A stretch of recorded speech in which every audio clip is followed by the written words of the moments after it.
नमस्कार, आप देख रहे हैं अब तक टीवी चैनल। हमारे संवाददाता शिवरी शर्मा ने जनपद बरेली से जानकारी देते हुए बताया कि राष्ट्रीय मानव सेवा संस्थान ने जनरल बॉडी मीटिंग राष्ट्रीय बचत कार्यालय कचहरी बरेली में किया गया। 2 वर्ष से 15 वर्ष तक के लड़के तथा लड़कियों को भारतीय परंपरा के अनुरूप धार्मिक एवं सामाजिक संस्कार बनाने की अनूठी पहल की शुरुआत की गई है। मैडम, क्या नाम है आपका? मेरा नाम बिंदु इशिका सिंघानिया है। जी, आज आपने काय की मीटिंग रखी है और क्या नया प्रोग्राम आगे करने जा रही हैं? आज हमने अपनी जनरल बॉडी की एक मीटिंग रखी है और जिसमें हमारे संगठन का कुछ विस्तार भी हुआ है।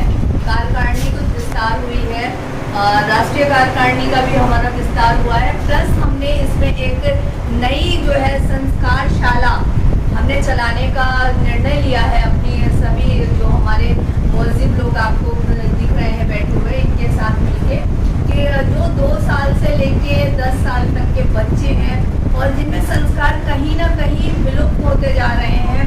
बच्चे जो है मोबाइल की तरफ अट्रैक्शन उनका बढ़ता चला जा रहा है और कहीं ना कहीं वो जो है अपनी किताबों से भी दूर हो रहे हैं, जिसके कारण माँ बाप को काफ़ी मशक्कत करनी पड़ती है। और साथ ही साथ जो है हमारे जो ग्रंथ हैं, कुछ जो प्रमुख ग्रंथ हैं जैसे रामायण है, भागवत गीता है और गीता है हमारी, तो इसके बारे में उनको कुछ भी ज्ञान नहीं है कि वो भागवत किसने लिखी या रामायण किसने लिखी या इन प्रमुख जो ग्रंथ है हमारे हिंदू सनातन धर्म के, उसके ये संस्कारशाला में कितने एज के बच्चे लेंगे आप?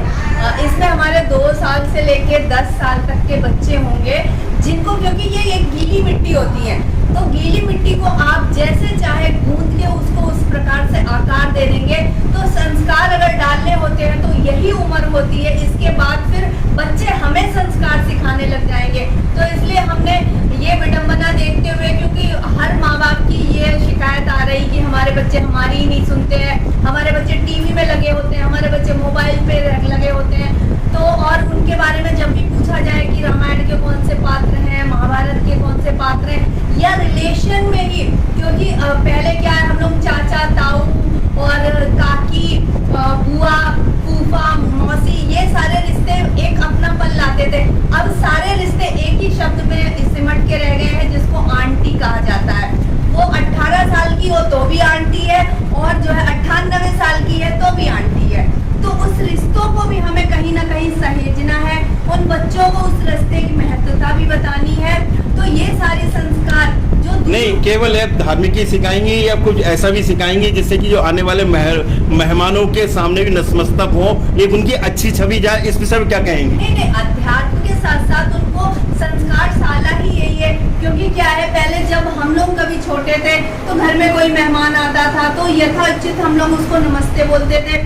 जो हमारे भाई बहन थे वो झुक के पूरा पैर छूते थे, अंगूठे को या जो उसका पैर है वहाँ छूते थे। नहीं मैडम, आज तक घुटने छूते हैं, उसमें क्या कहेंगे? आजकल के बच्चे क्या है, घुटने छू के भी और ऐसे भागते हैं जैसे पीछे से उन्होंने किसी ने वो जिद्दारी छोड़ दी। तो क्या ये भी सिखाएंगे अब अपनी? हाँ सर, हम बिल्कुल ये सारी की चीजें बच्चों को सिखाएंगे कि बच्चों आने वाले मेहमान हैं या अपने पेरेंट्स ही सुबह उठे तो सबसे पहले अपने पेरेंट्स को नमस्ते करना है या उनको जो है किस तरह से विश करना है।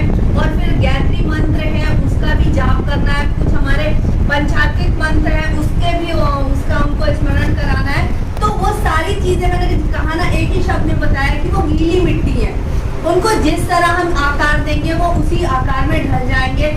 अभी हम उनको हर चीज सिखा ले जाएंगे कि पैर कैसे छूना है, नमस्ते कैसे बोलना है, बैठना कैसे। हम उनको संस्कार के साथ साथ कुछ योगासन भी सिखाएंगे, जिससे वो बचपन से ही जो है ये योगासन करके अपनी जो उनका शरीर है उसको स्वस्थ कर सकते हैं। तो लगता है आप संस्कारित भारत बनाना चाहती हैं? बिल्कुल, क्योंकि जिस संस्कार में हम लोग पले हैं, हम तो यही चाहेंगे कि हमारी जो भी संगठन है या हमारे और भी जो भारतवासी हैं, सबके बच्चे ऐसे संस्कारी निकले।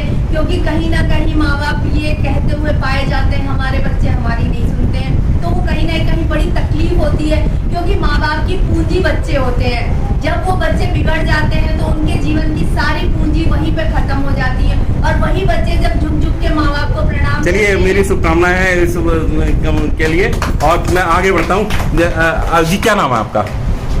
मेरा नाम भारतेंद्र सिंह है। जी, क्या कहेंगे ये जो आज राष्ट्रीय मानव सेवा संस्थान एक जो है संस्कृत शाला शुरू करने जा रहा देखिए, है, मैं संस्कार शाला।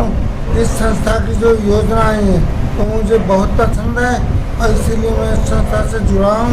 आप लोग बेहतर काम कर रहे हैं, मगर एक बात और आपको बता दूँ, इस बात का ध्यान जरूर रखिए कौन कौन सी बाधाएं आती हैं काम करते समय, उनका अध्ययन आपको करना जिम्मेदारी है। जी, क्या नाम है आपका? मैं मुकेश मेहंदी रत्ता, राष्ट्रीय मानव सेवा संस्थान का उपाध्यक्ष। संस्कार शाला के विषय में क्या कहेंगे, क्या योजना है आप लोगों की? जैसा कि हमारी अध्यक्ष महोदय ने बताया, संस्कार शाला का कार्यक्रम रविवार को चला करेगा और उसमें यह है कि छोटे बच्चों को एटिकेट सिखाना, उन्हें अपनी परंपराओं के बारे में जानकारी देना, उन्हें अपने धर्म से संबंधित बातें बताना, वो सब चीज़ें ज़रूरी हैं जो आजकल के इवन माँ बाप को भी नहीं पता, बच्चों को इसलिए नहीं बता पाते हैं क्योंकि पेरेंट्स को भी ठीक से नहीं पता है। तो मैं चाहूँगा कि वहाँ पर संस्कार शाला में बच्चों को ये सब चीज़ें सिखाई जाए, समझाई जाए, जिससे कि बच्चों का भविष्य उज्जवल हो, देश का भविष्य उज्जवल। जी, क्या नाम है आपका? हमारा नाम सुनीता और संजू ठाकुर। क्या कहेंगे ये संस्कार शाला के विषय में?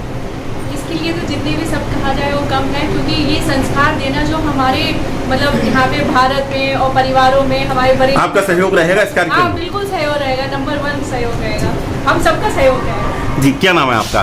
आप राष्ट्रीय मानव सेवा संस्थान के प्रचार मंत्री हैं, इस पर क्या प्रचार करेंगे जो संस्कृति मेरा शाला? नाम डॉक्टर अखिलेश गुप्ता है। मैं जन जन तक, लोगों तक इस कहानी को, सच्ची कहानियों को, यहाँ की बात के बारे में, यहाँ के संस्कारों के बारे में, यहाँ की कार्य करने की जो क्षमता है, जो कार्य करने की पद्धति है, इसके बारे में लोगों को बताऊँगा। और हम चाहते हैं भगवान करे हमारी जो संस्था जो है ऐसे ही दिन ब दिन आगे बढ़ती है। जी, क्या नाम है आपका? मेरा नाम जी.आर. गुप्ता नाम है। जी, ये संस्कार शाला क्यों चलाना चाहते हैं? बहुत अच्छी चीज़ है ये। हम लोग जो हमारी संस्कार जो है बच्चों में विलुप्त जा रही है, तो बच्चे अब संस्कार बोलते जा रहे हैं, इसके लिए बहुत अच्छी चीज़ है और इसके लिए हमारा पूरा प्रयास रहेगा। तन मन धन से मैं सहयोग करूँगा। जी, क्या नाम है आपका? राम किशोर। जी, क्या कहेंगे संस्कार शाला पे? हम ये कहेंगे जो हमारे बच्चों को जो पता नहीं थी वो सिखाना चाहते, उनको आगे बढ़ाना चाहते, अच्छे संस्कार देना चाहते। जी, आप क्या कहेंगे इस विषय पे? मैं सर जी चाहता हूँ कि जैसे जो सिखाया जा रहा है, आज हमारे बच्चे सभी चीज़ें भूल चुके हैं, जो माँ बाप टाइम नहीं दे पा रहे हैं, उस टाइम को देखते हुए ये संस्कार शाला चलनी चाहिए और हमारे बच्चों में नए संस्कार पनपे हैं और हमारे आगे बढ़े।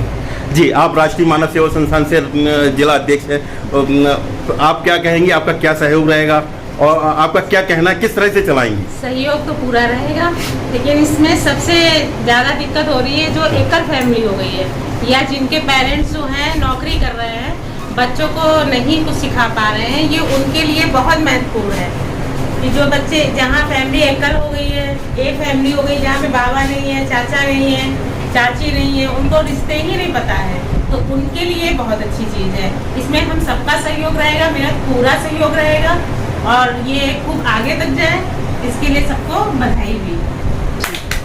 मैं राष्ट्रीय मानव सेवा संस्थान से राष्ट्रीय महामंत्री हूँ। आज हमारी संस्था ने एक नई मुहिम छेड़ी है। इस मुहिम में बहुत से ऐसे कार्यक्रम किए हैं हमने। आज जो है भारत को शिक्षित और संस्कारित बनाने के लिए राष्ट्रीय मानव सेवा संस्थान जो है संस्कार शाला चला के जो छोटे छोटे बच्चे हैं, जिसमें 3 साल से लेके और 10 साल तक के बच्चे हैं, जो मेहमानों का सेवा संस्कार और मेहमानों समझो ठीक तरीके भाग जाते हैं और घर अंदर घुस जाते हैं, उनको संस्कार सिखाए जाएंगे और धार्मिक चीज़ें सिखाई जाएंगी उनको, जिससे कि हमारा देश एक अच्छे संस्कार युक्त तैयार हो।